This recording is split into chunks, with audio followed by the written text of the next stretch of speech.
Thank you, Anne, for that welcome. Can I begin by acknowledging the traditional owners of the land which we meet, the Wonnarua people? And I say that with great sincerity and from the heart.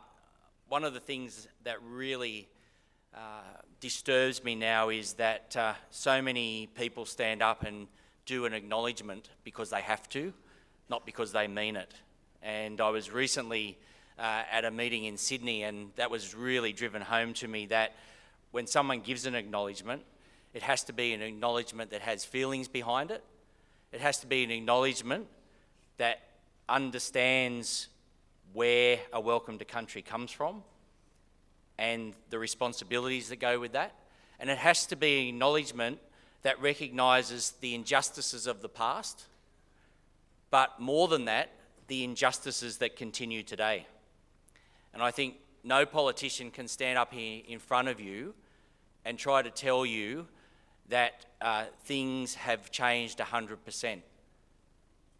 They have improved a little bit, but we still have a situation in this state and this country where injustices are being inflicted onto Aboriginal people. And so in acknowledging all of you today and paying my respects to all of you, I acknowledge that those things continue wrongly and make a commitment that if I become the Minister next year in March, that I'll work very closely with NSWALC and the other peak bodies to do the best we can to continue the improvement for Aboriginal people, socially, economically, and in justice. Can I also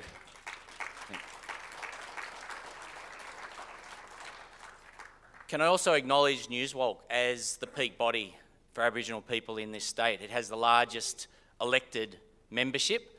I learnt very quickly, I took over from Linda Burney, who had the Shadow Minister's role before, and Linda's advice to me was, David, listen,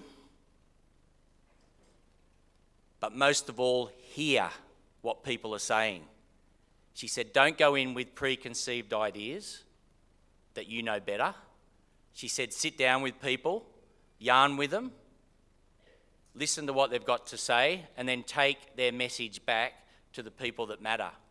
And I think that was very, very good advice.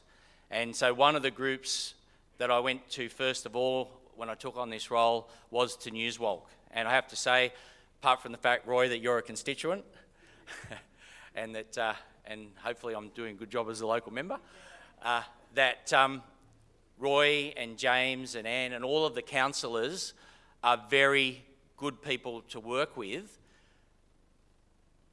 and for me to punch ideas off.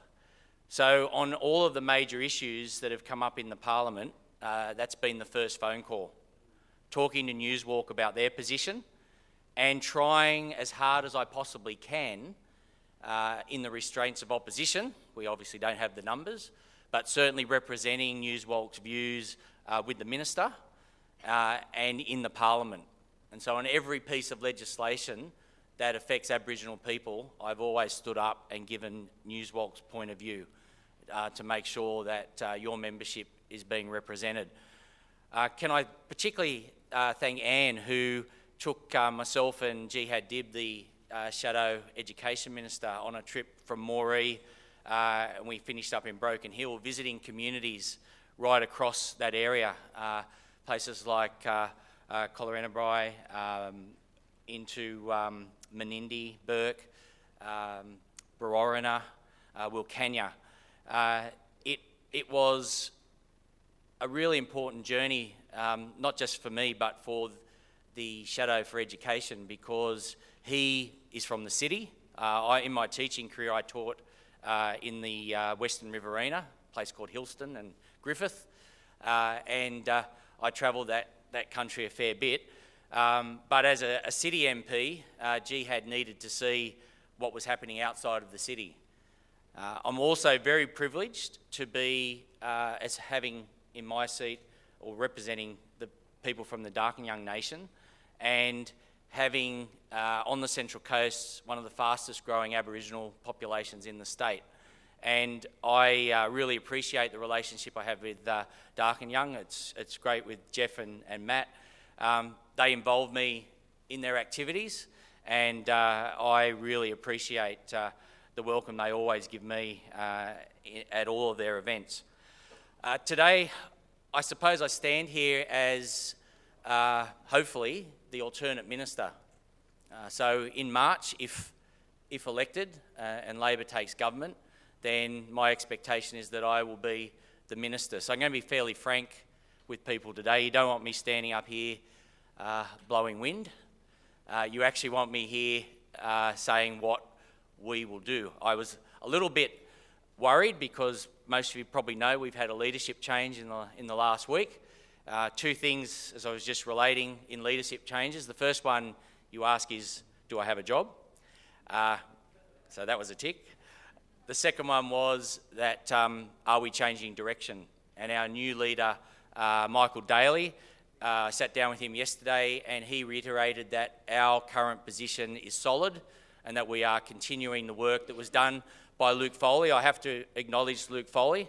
We're all humans. We make mistakes. But in terms of Aboriginal affairs, I've never seen a leader with the commitment that Luke Foley had. And most of the policy development that's happened was because he was committed to that.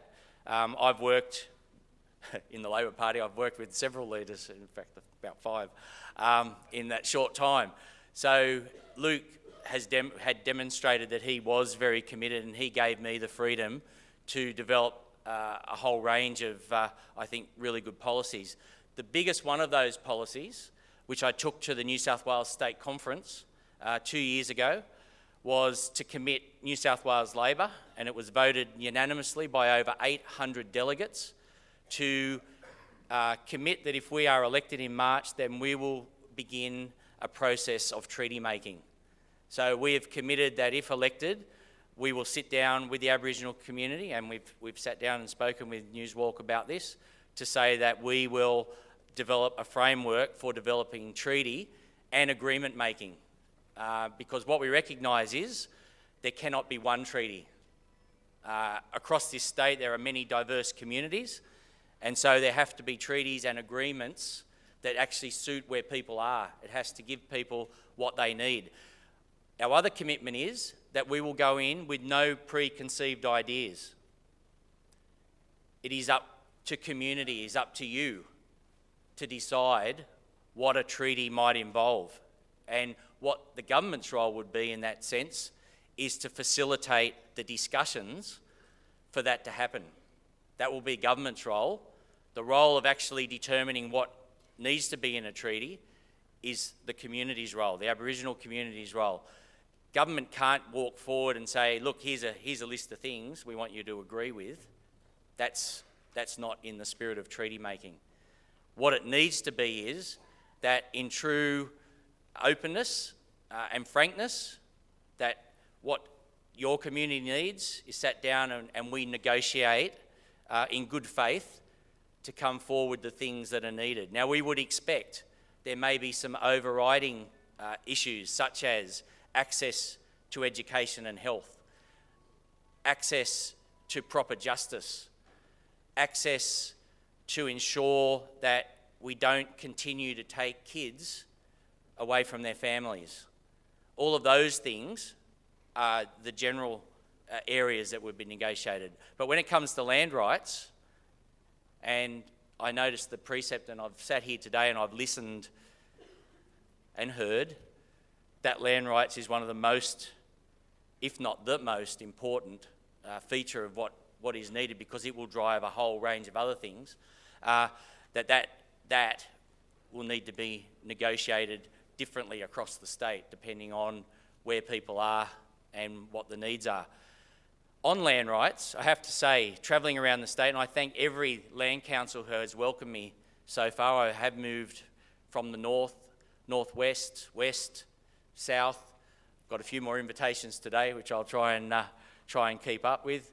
In the last 2 weeks, I was at Kempsey and Nambucca, and the week before that, I was down on the Victorian border at Kamarundra, Deniliquin, meeting with community down there. So I'm trying to get around and listen to people's views on land rights.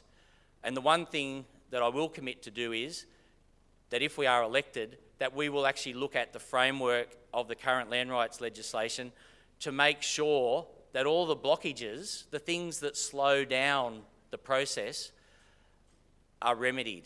Now that's easy to say. It's been 40 years and we've got 42,000 outstanding claims. But what we do know is that the Registrar's Office isn't resourced properly. We know that when land claims are done, there's not enough government surveyors to actually do the work that's needed in order to free up the land. And the other thing we know is that one of the biggest blockages is local government. And so those things have to be addressed. And a lot of these issues have to be across the whole of government. They can't be just passing legislation here unless the whole of government buys in, including all levels of government, including local government. They have to be willing participants and part of the solution instead of part of the problem. Then we won't solve the problems that block the land rights process at the moment. So I'm talking with our shadow, Peter Primrose, about that. We understand that that will involve education for some local governments. We also understand, and we've heard it here today, and I have to say most of what Nigel Scullion said I was 100% in agreement with. I also have a fairly good relationship with Sarah Mitchell, and we do try not to politicise these issues. We have a different view about treaty, but at the end of the day, I say to Sarah, we all want the right things. We've got different roadmaps. Our roadmap's different from yours, and we want to go down this pathway. But at the end of the day, we want to make things better across the whole of community. I know that that dealing with some local government organisations, and what I was about to say was that one of the biggest issues we have to attack is what's called passive racism. It exists. It absolutely exists. And you can have all the policies in the world, you can have them all nicely written, you can have all the reconciliation action plans and all of those things, but unless every individual in the organisation actually believes that, then you're barking up a dead tree. You're not going to get the outcomes you need. And so part of the treaty process will be educating the community about these issues. And one of the biggest things about negotiating treaty and agreements is that we have to engage in truth-telling. We absolutely must. Nigel talked about teaching it in our schools, but it has to be more than that. It needs to be the broader community. People actually have to know what has been inflicted on Aboriginal people through generations and how those actions and the actions that continue today continually hold Aboriginal people back and don't allow them to move forward. And part of that passive racism is there's almost a blockage there trying to stop Aboriginal people from moving forward. And that's wrong, and that's something we have to address. So part of our policy will be to engage in truth-telling. We've already committed to Mile Creek to build a centre there, so $3.3 million to build a centre there to look at the frontier wars, to look at massacres, to acknowledge together with the current government has done, and I congratulate for them, is healing centres and making sure they're resourced properly. But they're no good unless the general community understands the issues out there. We should be proud as a nation, as they are in Canada, as they are in New Zealand, of the history, the full history, not the white history, the full history of this land. We absolutely should be. And when you hear those right-wing shock jock people up there causing all these issues and calling it out and saying it's divisive and all that sort of thing, they're the divisive ones. Every Aboriginal person I've spoken to wants to bring the whole community with them. They want to be part of the solution, part of the thing, and they do that by being lifted up economically and socially. They don't do it by these bigoted people making comments in the media. That doesn't help anyone. And one of the big things I'm really passionate about is how we actually get past this thing, and I've had in my area, and Matt and Jeff know about this, is that if a white developer wants to do a development, they seem to get a bit of a free ride.